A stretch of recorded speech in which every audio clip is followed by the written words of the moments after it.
Hello everyone. तो पिछली video में यार हमने क्विक शॉट के बारे में डिस्कस किया था, है ना। एंड आई होप सबको समझ आ चुका होगा। इस वीडियो से हम डिस्कस करेंगे टाइम एंड स्पेस कॉम्प्लेक्सिटी के बारे में, है ना। आने वाले कुछ जो वीडियोस होंगे वो इन्हीं पे ज़्यादा बेस्ड होंगे, ठीक है।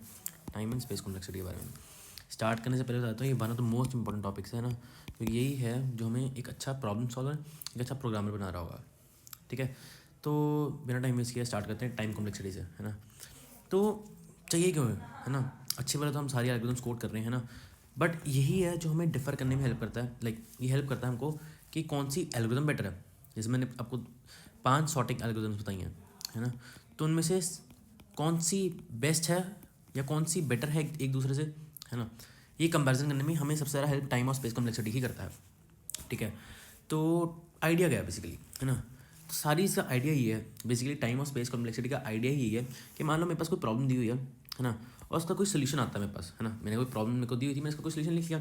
तो मुझे पता लगाना है वो सोल्यूशन जो है वो कितना अच्छा है या कितना बुरा है in terms of time and space, ठीक है। मतलब मान लो तुमने कोई सोल्यूशन लिखा कोड करके, है ना। अब कितना बढ़िया है वो सोल्यूशन या फिर कितना घटिया है in terms of time and space, ठीक है। ये इसलिए इंपॉर्टेंट है बिकॉज हमें सिर्फ ये नहीं ना चेक करना। अब पता क्या, सिर्फ ये नहीं चेक करना कि हमने चलो ठीक है हमने कोड लिखा उसका सोल्यूशन लिख दिया एक प्रॉब्लम का और हमारा काम हो गया, नहीं। हमें ये भी चेक करना ना कि वो सोल्यूशन अच्छा है या नहीं। अब मान लो यार कि तुम एक प्रोग्रामर हो और तुमने फेसबुक का पेज बनाया, है ना। एक प्रोग्रामर है, दो प्रोग्रामर्स हैं, उन्होंने फेसबुक का पेज बनाया, है ना। एक ने कुछ कोड लिखा है और एक ने कुछ दूसरा कोड लिखा है ना। तो एक का कोड आ रहा है, रिजल्ट दे रहा है हमें 1-2 सेकंड के अंदर, जबकि दूसरे का टाइम दे रहा है कम से कम 20-25 सेकंड ले रहा है। तो कौन सा ज़्यादा बढ़िया रहेगा, है ना। हम कहेंगे ये वाला कोड ज़रा बढ़िया।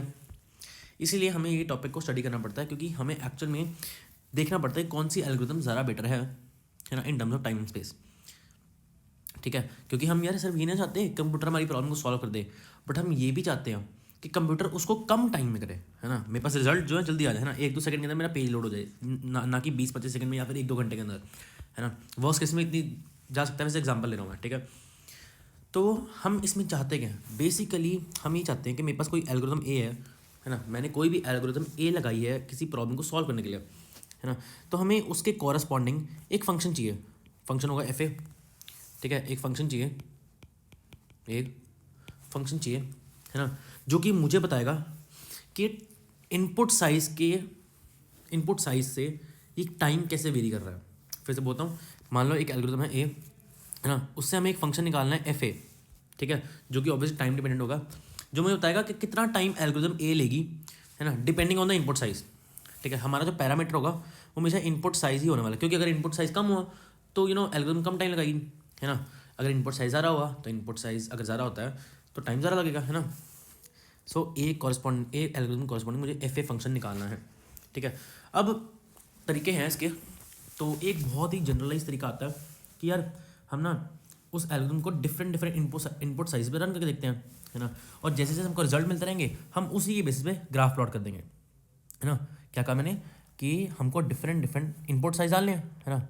हम इनपुट साइज डालते रहेंगे, मान लो इनपुट साइज को हमने रख लिया एक्स पे, है ना। और हमने आउटपुट को जो टाइम लगा उसको वाई पे रख दिया, है ना। हम इसको डिफरेंट डिफरेंट वैल्यूज़ पे निकालते जाएंगे और उसी के कॉरस्पॉन्डिंगली हम ग्राफ को प्लॉट कर देंगे। जैसे मान लो हमारे पास ये ग्राफ आया, ठीक है।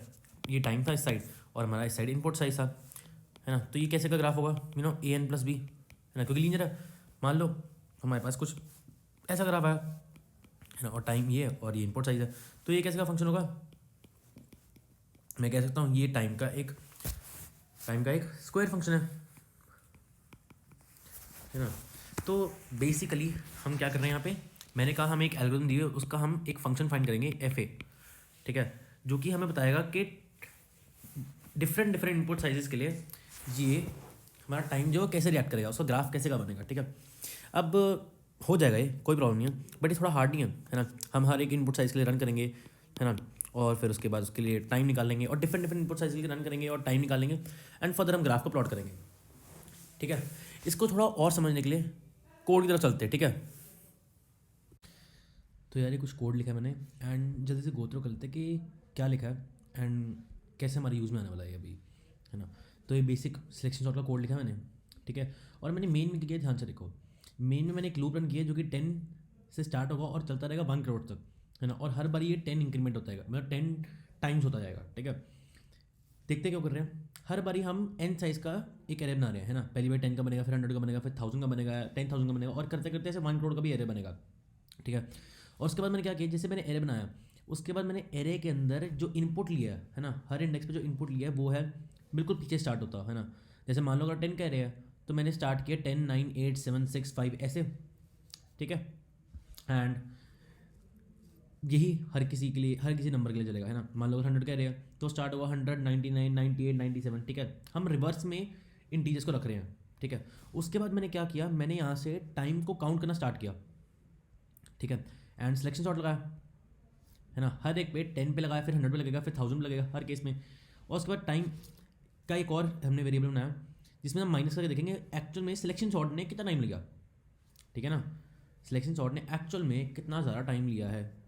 बेसिकली इस कोड में हम क्या करते हैं, फिर से गो थ्रू करते हैं। हम एक्चुअल में ये ट्राई जानने की कोशिश करें कि सिलेक्शन सॉर्ट ने हर इनपुट साइज़ के लिए, है ना, जब इनपुट 10 है, जब इनपुट 1000 है, जब इनपुट 1 करोड़ है, तो उसने कितना टाइम लिया सिलेक्शन सॉर्ट ने सॉर्ट करने के लिए, ठीक है। तो रन करके देखते हैं भाई, और इसी को हम रन करने के बाद जो भी आउटपुट आएगा इसको हम एक्चुअली नोट पैड में सेव करेंगे और बाद में कंपैरिजन करेंगे इसको मर्ज सॉर्ट के साथ, ठीक है। अभी मर्ज सॉर्ट का अगला कोड होगा, उसका कंपैरिजन करेंगे, सॉरी। हाँ, तो चलते हैं यार, रन करके देखते हैं। ओके, तो वैल्यूज आ रही 0 0 0 0 0 6 69। अब देख रहे हो 1 लाख पे इसने कितना टाइम लिया, पर फाइनली इसने आउटपुट दे दिया 6410। अब ये 10 लाख के लिए आउटपुट निकालने की कोशिश कर रहा है, एंड यू कैन सी कि कितना टाइम लगा रहा है ना। चलो थोड़ा वेट करते हैं और। तो यार ये अभी तक आउटपुट नहीं निकाल रहा, ठीक है। तो इसको ब्लैंक छोड़ देते हैं, है ना। अब अगला जो है सेम ऐसी चीज़ें नोट करते हैं मर्ज सॉर्ट के लिए, ठीक है। तो ये यार मैंने मर्ज सॉर्ट का कोड लिखा है यहाँ पे, है ना। सारा का सारा मर्ज सॉर्ट का कोड लिखा हुआ है, और फिर से मैंने वही अप्रोच लगाई है। अगर आपको पिछली बार नहीं समझ आया फिर से समझाता हूँ, है ना, ध्यान से सुनना। मैंने यहाँ पे क्या किया है, इस लूप को 10 से स्टार्ट किया और तब तक रन करूँगा जब तक कोई 1 करोड़ के बराबर नहीं होता, है ना। और हर बारी मैंने इसको 10 टाइम्स किया, मतलब पहले 10 से स्टार्ट होगा, फिर 100 से होगा, फिर 1000 होगा, फिर 10,000 होगा, और ऐसे करते करते 1 करोड़ तक जाएगा। और हर बारी n की वैल्यू पे से क्या किया मैंने, है ना, उतने साइज़ के n साइज़ का ही एक्चुअल में एरे बनाया, ठीक है। जब 10 होगा 10 साइज़ का एरे बनेगा, 100 होगा 100 साइज़ का एरे बनेगा, 1 करोड़ होगा तो 1 करोड़ साइज़ का एरे बनेगा, ठीक है। और उनमें मैंने वैल्यूज़ का डाली है ना, रिवर्स कर डाल लिया। मतलब अगर 10 साइज़ का एरिया तो मैं वैल्यूज डाल रहा हूँ 10 9 8 7 6 5 4 3 2 1 ऐसे करके।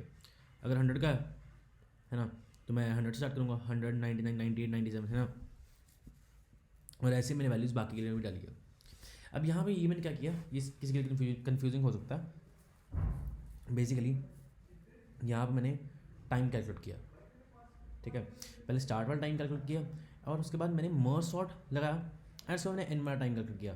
तो बेसिकली क्या होगा, अगर मैं एंड माइनस स्टार्ट वाला जो टाइम होगा वो क्या देगा कि मर्ज सॉर्ट ने एक्चुअल में कितना टाइम लगा, ठीक है। तो वही मैंने किया, स्टार्ट का कुछ टाइम होगा, एंड का कुछ टाइम होगा, एंड एंड माइनस स्टार्ट करके हमको टाइम पता लगेगा मर्ज सॉर्ट ने इस बारी कितना लिया। सेम पिछले केस में हमने चेक किया था सिलेक्शन सॉर्ट कितना लेगा, इस बारी हम सेम वही वैल्यूज़ मर्ज सॉर्ट के लिए फाइंड आउट करेंगे, ठीक है। तो देखते कितनी आती हैं, रन करके देखते हैं। तो आप देख रहे हो इसने लगभग सारी वैल्यूज प्रिंट कर दी, है ना। हमारे सिलेक्शन सॉर्ट के केस में ये 1 लाख पे आके रुक गया था, 10 लाख और 1 करोड़ के तो प्रिंट ही नहीं कर पाया, बट इस केस में इसने सारे प्रिंट कर दिए हैं। एंड 1 करोड़ पे बिल्कुल ज़रा सा टाइम लगाया, बाकी इसने विद इन नो टाइम दे दिया। तो इसको भी मैं एक बाई नोट पैड के अंदर सेव कर लेते हैं, और फिर उसके बाद कंपेरिजन करते हैं दोनों को, ठीक है, ताकि बेटर हम एक्सप्लेन कर सकें कि हो क्या रहा है एक्चुअल में। तो ये यार मैंने कुछ वैल्यूज़ नोट डाउन करके रखी हैं जो कि हमें सिलेक्शन सॉर्ट के केस में और मर्ज सॉर्ट के केस में मिली थी, ठीक है। मैंने सारी वैल्यूज़ नोट की हैं, और जैसे आप देखते हैं 10 लाख और हमारा 1 करोड़ पे तो इनपुट एक्चुअली आउटपुट आया ही नहीं था सिलेक्शन सॉर्ट के केस में, है ना, जबकि मर्ज सॉर्ट के केस में सारे आउटपुट आ गए थे। तो टेबल से क्या सीख मिल रही है ना, कि टेबल से हमें ये सीखने को मिल रहा है कि मर्ज सॉर्ट कितनी बेटर है ना। मर्ज सॉर्ट एक्चुअल में जैसे मैंने कहा था पिछली वीडियो में भी, मर्ज सॉर्ट कितनी बेटर है सिलेक्शन सॉर्ट से, है ना। इसको हम डिटेल में आगे भी देखेंगे, बट यहाँ पे जैसे मैंने एक्सपेरिमेंटल खुद करके बताया, है ना, कोड रन करके बताया और टाइम तुमको दिखाया कि कैसे मर्ज सॉर्ट बेटर है as compared to selection sort, है ना। और इसमें एक और चीज़ नोटिस करने वाली है कि स्मॉल इनपुट साइज में ज़्यादा फर्क नहीं है ना, 0 0 दोनों में सेम है। उसके बाद थोड़ा बहुत फर्क दिखना शुरू हुआ, बट एक्चुअल में जो विजिबल डिफरेंस है, जो कि बहुत लार्ज डिफरेंसेस हैं, जिस पे हम कैलकुलेट कर सकते हैं, जिस पे हम डिफर कर सकते हैं, वो तभी आता है जब हम लार्ज इनपुट साइज लेते हैं, ठीक है। स्मॉल इनपुट साइज में ये इतना काम नहीं कर रहा है, या फिर कह लो इतना ज़्यादा विजिबल डिफरेंस नहीं है, बट लार्ज इनपुट साइज में हमको काफ़ी ज़्यादा डिफरेंस दिख रहा है ना। तो इससे हम क्या इन्फर कर सकते हैं, जब भी हम दो एल्गोरिदम्स को कंपेयर करने वाले हैं, जैसे इस केस में हमने सिलेक्शन सॉर्ट और मर्ज सॉर्ट को कंपेयर किया है ना, तो दो एल्गोरिदम्स को हम जब भी कंपेयर करेंगे, हम लार्ज इनपुट साइज के लिए ही कंपेयर करेंगे। This is very very very important, ठीक है। क्या करेंगे, जब भी हम दो एल्गोरिदम्स से कंपेयर करेंगे, हम उनको सिर्फ लार्ज इनपुट साइज के लिए कंपैरिजन करेंगे, स्मॉल इनपुट साइज के लिए हम कंपेयर नहीं करेंगे, ठीक है। ये हमें पता लग गया क्यों, क्योंकि विजिबल डिफरेंस ही एक्चुअल में लार्ज इनपुट वैल्यूज पे आना शुरू हुआ था, ठीक है। जैसे आप यहाँ पे देख सकते हैं, इसने 10,000 के लिए 69 दिया और उसने 3 दिया, ठीक है। ये भी इतना विजिबल नहीं है, पर यहाँ पे देखो, जब हमने 1 लाख लिया तो इसमें उसमें इतना कितना डिफरेंस है, और 10 लाख में तो ये वैल्यू निकाल ही नहीं पाया है ना, और इसने 112 के अंदर ही हमें वैल्यू दे दी। और ये इसलिए वैल्यू निकाल पाया क्योंकि ये बहुत टाइम लेने वाला था, इसलिए मैंने इसको स्किप कर दिया, क्योंकि बहुत टाइम लेता है ये। और अगर हम 1 करोड़ के लिए वेट करते तो हम भूल ही आए इस कोड को, क्योंकि ये 1 करोड़ को कैलकुलेट करने के लिए कम से कम 8 से 10 घंटे लगा देगा, ठीक है, जो कि बहुत मैसिव नंबर आ जाएगा। इसीलिए मैं कह रहा हूँ कि लार्ज इनपुट साइज के लिए हम चेक करेंगे, क्योंकि डिफरेंस जो है, जैसे जैसे इनपुट बढ़ता जाएगा वैसे वैसे डिफरेंस बहुत ज़्यादा बढ़ता जाएगा, और हम एक्चुअली क्लियरली देख पाएंगे कि कौन सी एल्गोरिदम बेटर है, ठीक है। इसलिए हम हमेशा लार्ज इनपुट साइज के लिए काम करेंगे, ठीक है। तो ये जो हमने कह रहा है, इसको हम बोलते हैं एक्सपेरिमेंटल एनालिसिस, एक्सपेरिमेंटल एनालिसिस, ठीक है। क्यों एक्सपेरिमेंटल एनालिसिस, हमने इसमें जो टाइम का ग्राफ था, टाइम का ग्राफ बना सकते हैं ना, इस बार हमारे पास वैल्यूज़ भी हैं, मैंने वही कहा था कि वैल्यूज़ डाल के हम ग्राफ बना सकते हैं, है ना। तो हम ग्राफ यहाँ से बना सकते हैं, एंड इवन हमने खुद कोड लिख के हमने कंपैरिजन किया, इसीलिए हम इसको एक्सपेरिमेंटल एनालिसिस बोलते हैं, है ना। तो ये एक तरीका हो सकता है कि हमें दो एल्गोरिथम्स दिए हैं, और इन टर्म्स ऑफ टाइम हम उसको कंपेयर कर सकें कि टाइम वाइज कौन ज़्यादा अच्छी है, ठीक है। ये वन ऑफ द मेथड्स है, ठीक है। नहीं, हम इसमें चाहे, जैसे मैंने बोला, हम इसमें चाहे अब एफ ए फंक्शन बना सकते हैं, ठीक है, बट इसके कुछ ड्रॉबैक्स हैं जो कि हम डिस्कस करते हैं। हम इसमें से एफ ए फंक्शन बना सकते हैं, बट ये हर बारी इतना बेटर नहीं आएगा, ये हर बारी ये फंक्शन चेंज कर सकता है ना। इसका एक काम करते हैं, एक्सपेरिमेंटल एनालिसिस के ड्रॉबैक्स देखते हैं, और ये इसी चीज़ को कवर कर देगा, ठीक है। ड्रॉबैक्स देखते हैं। फर्स्ट ड्रॉबैक है कि क्योंकि हमने ये हर बारी कंप्यूटर से निकाला है ना, ये जो आउटपुट हैं सारे जितने भी हैं, ये हमने हर बारी कंप्यूटर से निकाला है, तो मे बी अगर मैं एक ही कोड को multiple number of times run करूँ तो हमें डिफरेंट रिजल्ट्स मिल सकते हैं टाइम के, है ना। जैसे मान लो अगर यहाँ पे 006 था, तो क्या पता अगली बार यहाँ पे 8 आ सकता है ना। क्या पता यहाँ पे अगली बारी 12 आ सकता है, कुछ भी आ सकता है ना। हर बारी मैं क्या कह रहा हूँ, हर बारी टाइम डिफरेंट आ सकता है अगर मैं सेम कोड को multiple number of times run करूँ सेम मशीन पे, ठीक है। टाइम का रिजल्ट है वो डिफरेंट आ सकता है। इसका एक्चुअल में रीज़न ये है कि ये डिपेंड करता है कि उस वक्त हमारे पीसी में या हमारी मशीन में रैम कितने प्रोग्राम्स को रन कर रही है, ठीक है। तो ज़्यादा डिटेल में जाएंगे, ये आर्किटेक्चर वाला पॉइंट ऑफ व्यू हो जाएगा, बट हम इसलिए हमेशा डिफरेंट वैल्यूज़ हमेशा हमको मिलेंगी। वो उसका रीज़न सिर्फ इतना सा है कि ये डिपेंड करता है कि रैम उस वक्त किस कंडीशन में और कितनी फास्ट उस चीज़ को परफॉर्म कर सकता है, ठीक है। तो दूसरा ड्रॉबैक ये है कि यहाँ पे टेस्ट केस जनरेशन का प्रॉब्लम हो सकता है ना। हमने यहाँ पे एक टेस्ट केस लिया था ना, हमने टेस्ट केस यहाँ पे क्या लिया था कि हम जो भी एरे होगा, है ना, उसमें हम सारी वैल्यूज उल्टी करके डाल देंगे।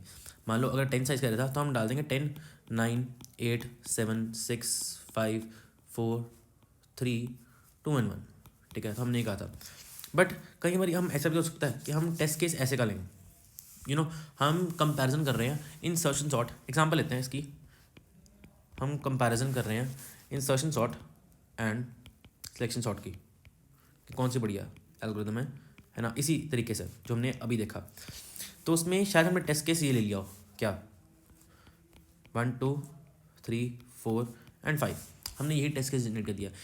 In this case insertion sort will be much better than selection sort, है ना। सिर्फ इस पर्टिकुलर केस के लिए insertion sort will be much better than selection sort, but इसका ये मतलब नहीं है कि इंसर्शन सॉर्ट हमेशा ही सिलेक्शन सॉर्ट से बहुत बढ़िया, नहीं, ऐसा नहीं है। ये सिर्फ एक पर्टिकुलर केस है जिसमें इंसर्शन सॉर्ट जो है वो बेटर होगी सिलेक्शन सॉर्ट से, ठीक है। तो पॉइंट क्या है इस एग्जांपल को देने का, क्योंकि ये एक स्पेसिफिक इनपुट है ना, और स्पेसिफिक इनपुट के लिए शायद एक एल्गोरिथम दूसरी एल्गोरिथम से बेटर परफॉर्म कर सकती है, बट जनरल केस में हम ये नहीं कह सकते, है ना। It is just that the input we have given is favourable to insertion sort here, है ना, ये इंसर्शन सॉर्ट के फेवरेबल है, इसलिए इंसर्शन सॉर्ट इस चीज़ में कम टाइम लगेगा। इसका ये मतलब बिल्कुल नहीं है कि सिलेक्शन सॉर्ट बेकार है इंसर्शन सॉर्ट से, वो सिर्फ बेकार है इंसर्शन सॉर्ट से सिर्फ इस पर्टिकुलर केस के लिए, ठीक है। तो पॉइंट इस एग्जांपल का ये है कि हमें टेस्ट केसेस को लेके बहुत ज़्यादा केयरफुल रहना पड़ेगा, है ना, जब हम दूसरी डिफरेंट एल्गोरिथम्स को कंपेयर कर रहे हैं विद एक्सपेरिमेंटल एनालिसिस, ठीक है। Generally we should always try to find the worst cases, है ना, हमें ऐसे केसेस ढूंढने चाहिए जो कि वर्स्ट हो, मतलब अगर हम वर्स्ट केसेस के अंदर भी कंपैरिजन कर रहे हैं और उसी के बेसिस पे कंपेयर करते हैं तो हम पता लगा पाएंगे कि कौन सी एल्गोरिथम वर्स्ट केसेस में भी हमारे लिए अच्छा काम कर रही है, ठीक है। मान लो अगर हम दो एल्गोरिथम को कंपेयर कर रहे हैं ना, A1 और A2, तो हम वर्स्ट केस लेंगे और उस केस में जो सबसे बेस्ट परफॉर्म करेगा वही बेटर एल्गोरिथम होगी, ठीक है, ये हम कहना चाहते हैं। तो टेस्ट केस जनरेशन एक प्रॉब्लम हो सकता है ना, तो हमें टेस्ट केसेस जो होंगे वो बहुत सोच समझ कर लेने पड़ेंगे। तीसरा, यार तुमने देखा हमने जो किया इसमें, हमने पहले पूरी एल्गोरिथम को कोड किया, है ना, दोनों एल्गोरिथम्स को कोड किया और उसके बाद जाके फिर हमने अलग से नोटपैड में हमने लिखा टाइम कितना लगा, और उसके बाद हम चाहे तो ग्राफ बना सकते रहे। तो बेसिकली इसमें मैनुअल वर्क बहुत ज़्यादा है ना, इसमें मैनुअल वर्क बहुत ज़्यादा लग रहा है, काफ़ी ज़्यादा टाइम लग रहा है, ठीक है। और चौथी बात वही, क्योंकि एक टेस्ट केस जैसे हम मान लो इस टेस्ट केस में हम जब हम 10 लाख से पहुँच रहे तो ये काफ़ी टाइम लगा रहा, और 1 करोड़ के केस में तो ये बहुत ही ज़्यादा टाइम लगा सकता है, maybe it can take 8 to 10 hours, है ना। तो अगर हम उस आउटपुट की वेट करते रहेंगे तो ये बहुत ही ज़्यादा टाइम कंज्यूमिंग हो जाएगा, ठीक है, ये बहुत ही ज़्यादा टाइम कंज्यूमिंग हो जाएगा, जिसके कारण ये टाइम कंज्यूमिंग हो जाएगा, तो ये एक बहुत बड़ा ड्रॉबैक है। तो इन्हीं कुछ रीजन के कारण हम एक्सपेरिमेंटल एनालिसिस को नहीं यूज़ करते, although this is a good method, है ना, और हम इसमें से अच्छा कंक्लूजन ड्रॉ कर सकते हैं, बट एक्सपेरिमेंटल एनालिसिस हम नहीं यूज़ करते कंपैरिजन के लिए दो एल्गोरिथम्स के बीच में, ठीक है। तो और कोई तरीका है? मैंने कहा बिल्कुल तरीका है, एक और तरीका होता है दैट इज़ थ्योरेटिकल एनालिसिस, है ना, उसमें भी हम दो एल्गोरिथम्स को उनके टाइम और स्पेस के बेसिस पे ही कंपेयर करेंगे, ठीक है। तो पहला मेथड हमने जो अभी देखा इस वीडियो में दैट वाज एक्सपेरिमेंटल एनालिसिस, अगली वीडियो में हम देखेंगे थ्योरेटिकल एनालिसिस, है ना, जो कि काफ़ी ज़्यादा सिंपल होगा और इतना काम नहीं करना पड़ेगा उसमें, और इतने ड्रॉबैक्स नहीं होंगे, इन सारे ड्रॉबैक्स को हम ओवरकम कर रहे होंगे, ठीक है। तो आई होप सबको समझ आ चुका है इस वीडियो में, है ना। तो मिलते हैं नेक्स्ट वीडियो में और हम अगली वीडियो में डिस्कस करेंगे बिग ओ नोटेशन के बारे में, that is obviously a part of theoretical analysis, ठीक है। तो इस वीडियो के लिए इतना ही, मिलते हैं नेक्स्ट वीडियो में, थैंक यू।